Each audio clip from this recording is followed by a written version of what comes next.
Good evening all of you. कैसे हो आप सब। आज हम विलियन के अन्य टॉपिक पर चर्चा करेंगे, वांट ऑफ गुणांक।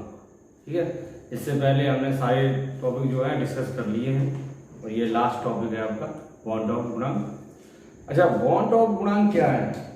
ये विलियन के अर्थसंख्यक गुण है। ठीक है, विलियन के अर्थसंख्यक जो गुण होते हैं वो किस पे निर्भर करते हैं?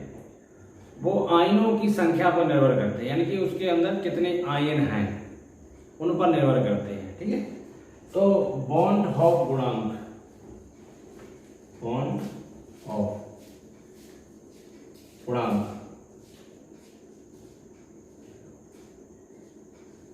गुणांक, बॉन्ड ऑफ गुणांक, बॉन्ड ऑफ गुणांक फैक्टर, फैक्टर। ठीक है। अच्छा, इसमें क्या है, जो विलयन में हमने विलय पदार्थ जोड़ा है, ठीक है, तो बॉन्ड ऑफ गुणांक जो होता है इसमें क्या होता है, तो विलयन में जो विलय पदार्थ हम मिलाते हैं उसके जो कण हैं ये तो आयनित हो जाएंगे या संगुणित हो जाएंगे।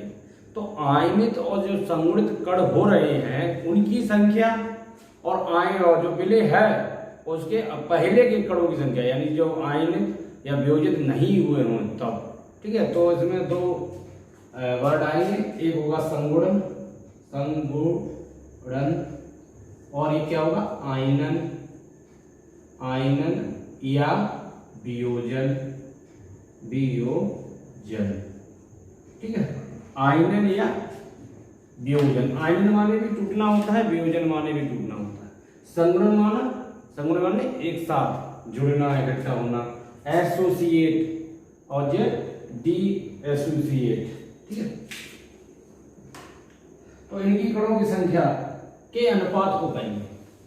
अच्छा, जैसे लीजिए परिभाषा क्या हो जाएगी इसमें, किसी विलयन, किसी विलयन, किसी विलयन में विलय पदार्थ, किसी विलयन में विलय पदार्थ के, विलय पदार्थ के कणों का आयनन, आयनन या, आयनन या संगुणन, आयनन या संगुणन के पश्चात, यानी बाद के पश्चात, आयन के पश्चात कणों की संख्या, कणों की संख्या तथा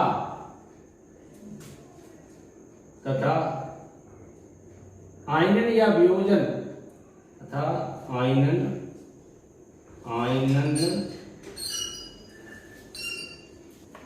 आयनन या संगुणन, आयनन या संगुणन, आयनन या संगुणन के पूर्व, के पूर्व, पूर्व या पहले का से पहले के कणों, के कणों, के कणों की संख्या, कणों की संख्या के अनुपात, के अनुपात को उस विलयन का, को उस विलयन का, उस विलयन का बॉन्ड ऑफ गुणांक कहते हैं, या बॉन्ड ऑफ, बॉन्ड ऑफ गुणांक कहते हैं, कहते हैं। ठीक है, इसे, इसे आई, स्मॉल आई से प्रदर्शित, इसे स्मॉल आई से प्रदर्शित करते हैं, इसे स्मॉल आई से प्रदर्शित करते हैं। ठीक है, इसका मतलब ये हुआ है, कोई विलयन है उसमें हमने जो विलय पदार्थ मिलाया है उनके जो कण हैं ये तो आयनित हो जाएं या संगुणित हो जाएं के पश्चात। ठीक है, के पश्चात कणों की संख्या, जो आयनित या संगुणित होने के बाद जो कणों की संख्या है, तथा आयनन या संगुणन से पहले या पूर्व, पूर्व कणों की संख्या के अनुपात को उस विलयन का बॉन्ड ऑफ गुणांक कहते हैं। इसे I से प्रदर्शित करते हैं। तो यह है बॉन्ड ऑफ गुणांक, बॉन्ड ऑफ गुणांक क्वेश्चन क्या है I बराबर आयनन कर लो या वियोजन, एक ही बात। आयनन या संगुणन, आयनन या संगुणन के पश्चात कणों की संख्या, आयनन या संगुणन के पश्चात कणों की संख्या बटे आयनन या संगुणन, आयनन या संगुणन से पहले कणों की संख्या, ठीक है, यानी टूटने के बाद और टूटने से पहले, ठीक है। ये पहले कणों की संख्या है और ये टूटने के बाद कणों की संख्या है, ठीक है। अच्छा,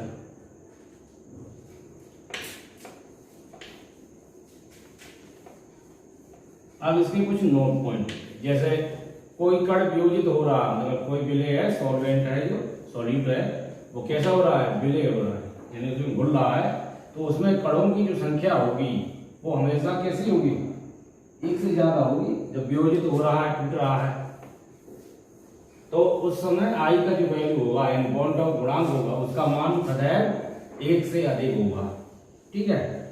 और अगर ना तो वो मतलब संगुणित हो रहा है ना वियोजित हो रहा है, तो उसका वैल्यू कितना होगा, एक ही होगा। और अगर संगुणित होगा तो उसका मान कम हो जाएगा, ठीक है। अच्छा, तो पहला नोट पॉइंट लिखो, नोट पॉइंट इसमें क्या है कि यदि कोई परीक्षा क्या है, कोई ऐसा हमने कर लिया जो कैसा हो जाता है, आयनित हो जाता है या वियोजित हो जाता है, तब, ठीक है। तो ऐसे कण कौन से होते हैं, एक होता है वैद्युत अपघट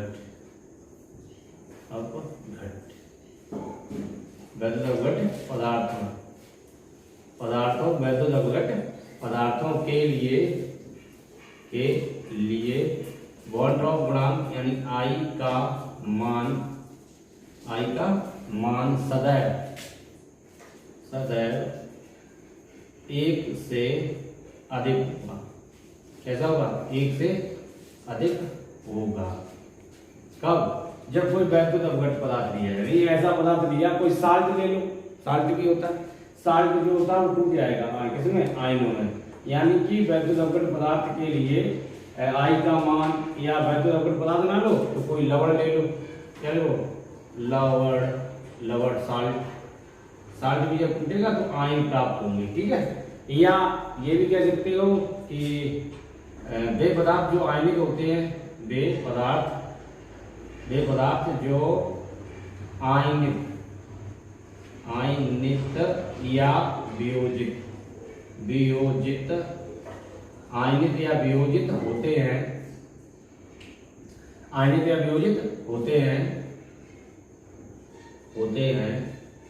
ठीक है। तो उसके I का मान कितना होगा, एक से अधिक होगा। कैसे होगा, एक से अधिक। तो I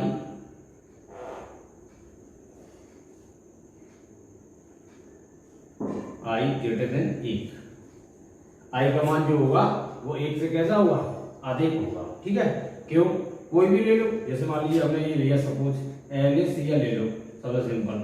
अगर हम तोड़ेंगे तो ये Na positive plus Cl negative, तो इधर 1 है और इधर कितने हैं, 2 है। तो इसका मान हमेशा आयनित होने के बाद I का मान 1 से हमेशा अधिक होगा, कितना भी हो, लेकिन 1 से अधिक होगा, ठीक है। अच्छा,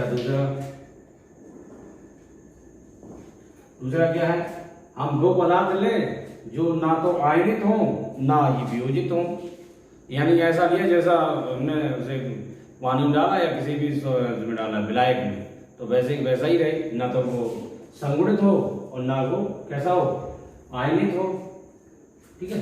क्या हो जाएगा, वे पदार्थ वैद्युत अनुप्रकट क्या है? वे पदार्थ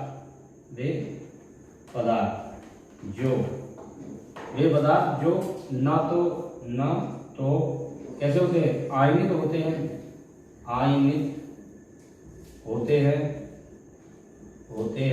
और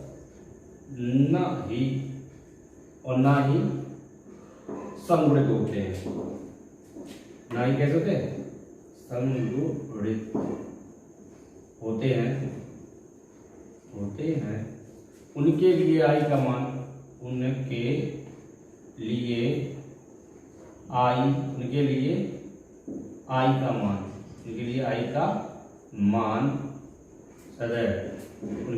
मान सदैव कितना होता है? 1 होता है। उनके लिए आई का मान सदैव 1 होता है।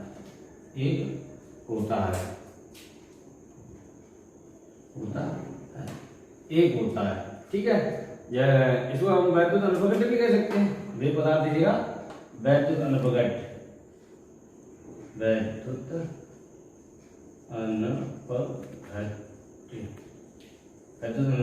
पदार्थ लिख सकते हैं। वैद्युत अनुप्रकट पदार्थ होते ना तो ये कैसे होते हैं? आयनिक होते हैं, ना संगुणित होते हैं। ठीक है। फॉर एग्जांपल जैसे आपका है ग्लूकोज C6H12O6, ठीक है, फ्रक्टोज है, सुक्रोज है, और C12H22O11 यानी कि सुक्रोज। तो ये कैसे है? ये इनका आई का मान कितना होगा? हमेशा आई का मान 1 होगा। आई का मान कैसा होगा? 1, क्योंकि ना तो ये आयनित हो रहे हैं और ना ये संगुणित हो रहे हैं।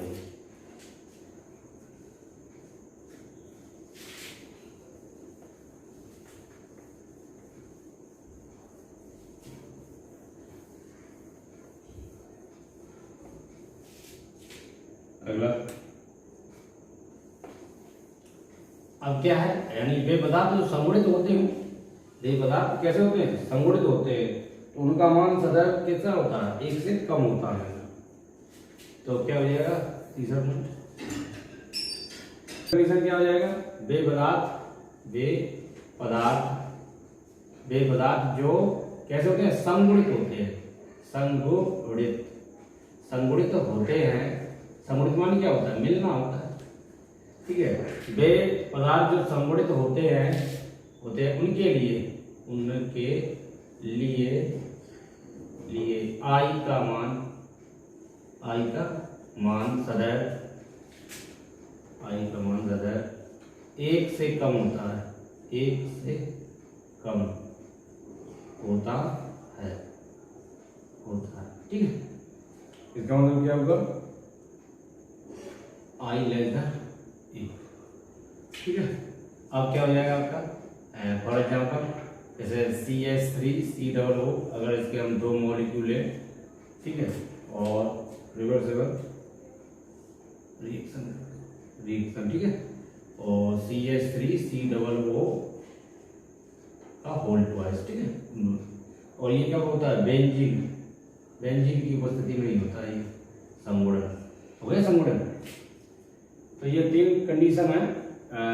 अगर आपका वैद्युत अपघट्य पदार्थ है या आयनिक वाला पदार्थ है तो आई का मान यानी बॉन्ड का गुणांक का मान सदैव 1 से अधिक होता है। अच्छा, वे पदार्थ यानी वैद्युत अपघट्य पदार्थ जिनमें ना तो आयनित हो कण और ना कैसे हो संगुणित हो कण, तो आपको कैसा हो जाएगा? आई का मान 1 ही रहेगा। और ये तीसरा कंडीशन, इसमें क्या है? जो कण है वो संगुणित होना है। संगुणित मान मिलना, तो उसके लिए आई का मान सदैव कैसा होगा? 1 से कम होगा। ठीक है।